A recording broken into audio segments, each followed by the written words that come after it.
మిత్రమా, చెట్టుకు ఉన్నంతసేపు అరిటాకు అంటారు. దానిమీద అన్నం తింటున్నంతసేపు విస్తరాకు అంటారు.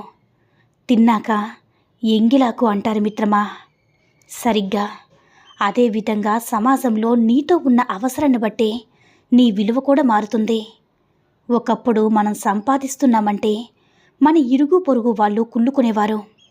కానీ ఇప్పుడు రక్తం పంచుకుని పుట్టిన వారే ఓర్వలేకపోతున్నారు. కోలుకోలేని పరిస్థితి వచ్చేదాకా తెలియదు ఎవరు మనవాళ్ళు, ఎవరు బయట వాళ్ళు అని. డబ్బు ఉంది కదా అని లెక్క లేకుండా ఎవరినైతే నువ్వు చులకనగా చూస్తావో చివరికి వాళ్ళే నీ దగ్గరికి వస్తారు. డబ్బు ఉందని నువ్వు ఎవరినైతే నీ దగ్గరికి తీసుకున్నావో వాళ్ళే నీ పతనానికి కారణమవుతారు మిత్రమా. ఎందుకంటే నీ దగ్గర ఉంది కాబట్టే వాడు నీతో వచ్చాడు. అదే డబ్బు ఈరోజు నీ వద్ద లేదు కాబట్టి అందుకే వదిలేశాడు. చివరిగా ఒక్క మాట మిత్రమా, కాలువలో ఉంటే పడవ బండిని మోస్తుంది. అదే రోడ్డు మీద ఉంటే బండి పడవను మోస్తుంది. అర్థమైందనుకుంటా. మిత్రమా, ఎవరో ఏదో అన్నాడని పదే పదే గుర్తు తెచ్చుకొని బాధపడిపోవద్దు. ఎందుకంటే మీరు ఎదుర్కొనే నిందలు పొగడ్తలు శాశ్వతం కాదని గుర్తించుకొనేస్తామా. ప్రశాంతమైన హృదయంతో జీవించండి. అలాగని జీవితంలో ప్రతిసారి మాట పడకండి. ఒక్కోసారి తిరగబడండి. లేకపోతే నీకు విలువ ఉండదు, వాళ్ళకి నోరు ఆగదు. ఆత్మీయులు అనుకున్న వాళ్ళే నమ్మక ద్రోహులైతే పిరిగివాడు కృంగిపోతాడనేస్తమా. ధైర్యవంతుడు వాళ్ళ ముసుగులు తొలగిపోయినందుకు చాలా ఆనందపడతాడు. గెలిచినందుకు మరింతగా సంతోషపడతాడు. ఎవరో విలువనివ్వలేదని నువ్వు ఎప్పుడు కూడా బాధపడద్దు నేస్తమా. నీ జీవితం ఎప్పుడు కూడా నీకు విలువైనదే. విలువలేని విలువ ఇవ్వని మనుషులకి ఎప్పుడు కూడా దూరం ఉంటే నీ విలువ ఏంటో వారికి అర్థమవుతుంది. నిజమైన శత్రువులు ఎప్పుడు కూడా నీ పక్కనే ఉంటారు నేస్తమా. నీ వాళ్ళలా చలామణి అవుతూ ఉంటారు. వాళ్ళను కనుక్కొని దూరం పెట్టకపోతే నీకు కావలసినవన్నీ నీకు దూరం చేస్తారు, మనశ్శాంతితో సహా. నువ్వు ఎంత మంచితనంతో బ్రతుకుతున్నా కూడా నువ్వు చేసే ఒక చిన్న పొరపాటు కోసం ఈ లోకం ఎప్పుడు కూడా ఎదురు చూస్తూనే ఉంటుంది. దానిని భూతద్దంలో చూపడం కోసం ప్రయత్నిస్తూనే ఉంటుంది. ఇదే ఈ లోకం నైజం. మిత్రమా, రోల్డ్ గోల్డ్ నగలు కొత్తలో బాగానే మెరుస్తాయి. కానీ రోజులు గడిచే కొద్దీ వాటి అసలు రంగు బయటపడుతుంది. అలాగే కొందరు వ్యక్తులు కొత్తలో బాగానే మాట్లాడతారు. కానీ కొన్ని రోజుల తర్వాత వాళ్ళ అసలు రంగు బయటపడుతుంది. పాములన్నీ విషపూరితం కాకపోయినా పాములన్నీ ఒకేలా కనపడతాయి. అలాగే మనుషులందరూ ఒకేలా కనపడ్డా ఒకేలా ఉండరు మిత్రమా. మనల్ని పొగిడే వాళ్ళందరూ మిత్రులు కారు. మనల్ని విమర్శించే వాళ్ళందరూ కూడా శత్రువులని అస్సలు రూలేమీ లేదనిస్తమా. మనల్ని పొగిడే వాళ్ళు మన నుంచి ఏదో ఆశించి అలా గొప్పలు చెప్పవచ్చు. మనల్ని విమర్శించే వాళ్ళు మన బాగు కోసం కొన్నిసార్లు తిట్టి ఉండవచ్చు. ఎవరు ఎలాంటి వాళ్ళన్నది మన తెలివితేటలు ఉపయోగించుకొని తెలుసుకోవాలనిస్తమా. ఒక్క మాట మిత్రమా, సింహంలా పరిగెత్తాలని అందరికీ ఉంటుంది. కానీ సింహం నుంచి తప్పించుకుని జింక చాకచక్యం నేర్చుకోవడం కొందరికి సాధ్యమవుతుంది మిత్రమా. నువ్వు పులివి అయినా సరే ఈ లోకం నిన్ను పిల్లిలాగే చూస్తుంది. అది పట్టించుకుంటే నువ్వు ఏమీ చేయలేవు. నువ్వు పిల్లి అయినప్పటికీ నిన్ను నువ్వు పుల్లాగే చూసుకుంటే నిన్ను ఎవ్వరూ కూడా ఆపలేరు నేస్తమా. ఒక్క విత్తనం మట్టితో పోరాడితేనే అది మొక్కగా ఎదగలదు. ఎదురు దెబ్బలకు తట్టుకుని నిలబడితే ఏ మనిషి అయినా సరే జీవితంలో పరిపూర్ణగా ఎదుగుతాడు నేస్తమా. మనల్ని మనం గొప్పగా అనుకుంటే ఎటువంటి తప్పు లేదు.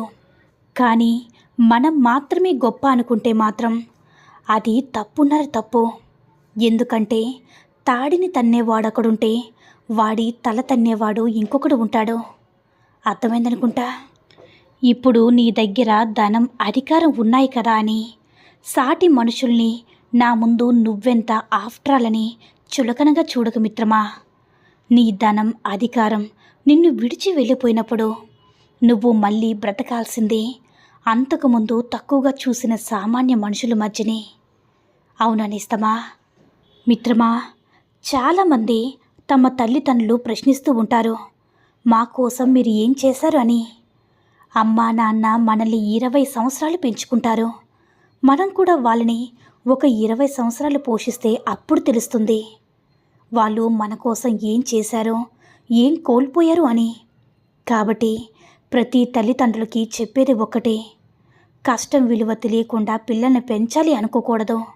ఎందుకంటే అన్నీ బాగున్నా దారిలో ప్రయాణం ఎవ్వరు కూడా చేయగలరు, కానీ ముళ్ళ దారిలో పోవాలంటే మనసు శరీరం గట్టిపడాలి కదా. మీరు పిల్లలకిచ్చే ప్రతి సౌకర్యంలో నీ కష్టం ఎంతుందో వారికి తెలియచేయాలని ఇస్తామా. అప్పుడే వారికి జీవితం అంటే ఒక ఛాలెంజ్ అని తెలుస్తుంది. చిన్నప్పుడు మనం తప్పు చేస్తే అమ్మా నాన్న మనల్ని కొట్టైనా సరే దారిలో పెడతారు కదా. పెరిగే కొద్దీ తప్పు చేస్తే తిడతారు తప్ప కొట్టరు. ఎందుకంటే ఎదిగే పిల్లల్ని కొట్టద్దు అంటారు. ఎందుకో తెలుసా మిత్రమా, మనం ఆ తిట్లను కూడా లెక్క చేయకుండా అలాగే తప్పు చేస్తూ ఉంటే ఈ సమాజమే మనల్ని శిక్షిస్తుంది. కాబట్టి అందుకే తల్లిదండ్రులు తిట్టినా కొట్టినా అప్పుడే బాధ, కానీ సమాజంలో చెడ్డ పేరు వస్తే జీవితాంతం బాధపడవలసి వస్తుంది మిత్రమా.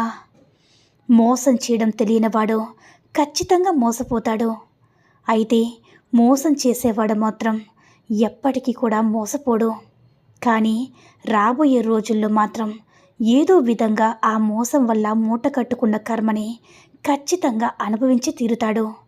మోసం చేసినప్పుడు వచ్చిన మజా రోజు గడవకుండా భారంగా మారిన రోజున ఖచ్చితంగా గుర్తుకు వచ్చి తీరుతుంది నేస్తమా. ఈరోజు గడిచిపోతుంది కదా అని అవతలి వాడి నెత్తి మీద చెయ్యి వేస్తే అదే చెయ్యి నీ మీద పెట్టుకొని నిట్ట నిలువున కూలబడి ఏడ్చిన రోజులు కూడా వస్తాయి. అందుకే గుర్తుపెట్టుకొనేస్తమా, నీ రోజు గడుపుకోవడం కోసం ఎవరిని కూడా చెడగొట్టద్దు. ఎందుకంటే ఆ బుద్ధే నిన్ను చెడు చేస్తుంది. అర్థమైందనుకుంటా మిత్రమా. చిన్న అబద్ధమేగా, ఏం కాదులే అనుకుంటే ఆ క్షణం నీకు అదే మంచి పని కావచ్చు. కానీ నిన్ను గుడ్డిగా నమ్మిన వాళ్ళకి అబద్ధమని తెలిసినప్పుడు నీ మీద ద్వేషం కన్నా అసహ్యమే కలుగుతుంది నేస్తమా. లేకపోతే నిన్ను నమ్మినట్లు నటిస్తారంతే. అదే పనిగా అబద్ధాలాడుతూ బంధాన్ని నిలబెట్టుకోలేవు నేస్తమా. మిత్రమా, ఒక అమ్మాయి మిమ్మల్ని ఇష్టపడుతుందని తెలిపే 6 సంకేతాల గురించి ఈ వీడియోలో తెలుసుకుందాం. 1. మీరు ఆ అమ్మాయిని చూసినప్పుడు ఆమె బాగా టెన్షన్ పడుతుంది. 2. ఒక్కసారి చూస్తే అలానే చూస్తూ ఉండిపోవాలి అన్నట్టుగా ఆమె మిమ్మల్ని ఎప్పుడు కూడా చూస్తూనే ఉంటుంది. 3. ఇతరుల వద్ద మీ గురించి ఎప్పుడు కూడా మాట్లాడుతూ ఉంటుంది. మీ వ్యక్తిగత విషయాలను తెలుసుకోవడానికి చాలా ఆసక్తి చూపిస్తుంది. 4. మీరు ఎక్కడికి వెళితే అక్కడ మీకు కనబడడానికి ఆమె ఎల్లప్పుడూ కూడా ప్రయత్నిస్తూనే ఉంటుంది. 5. మీ పేరును ఎక్కువసార్లు పలకడానికి ఇష్టపడుతూ ఉంటుంది. ఎక్కడ పడితే అక్కడ మీ పేరును కూడా రాస్తూ ఉంటుంది. 6. మీరంటే తనకు బాగా ఇష్టమని ఇతరులకి చెబుతూ ఉంటుంది. ఆమె గురించి కూడా మీకు చెప్పమని వారిని ఎప్పుడు కూడా అడుగుతూనే ఉంటుంది. కాదంటారా నేస్తమా. ఈ 6 లక్షణాలు గల అమ్మాయి మీ ఎదురు పడితే మీరు ఎప్పుడు కూడా వదులుకోవద్దు. ఈ సూక్తుల్లో ఏ సూక్తి నచ్చిందో కామెంట్ చేయండి.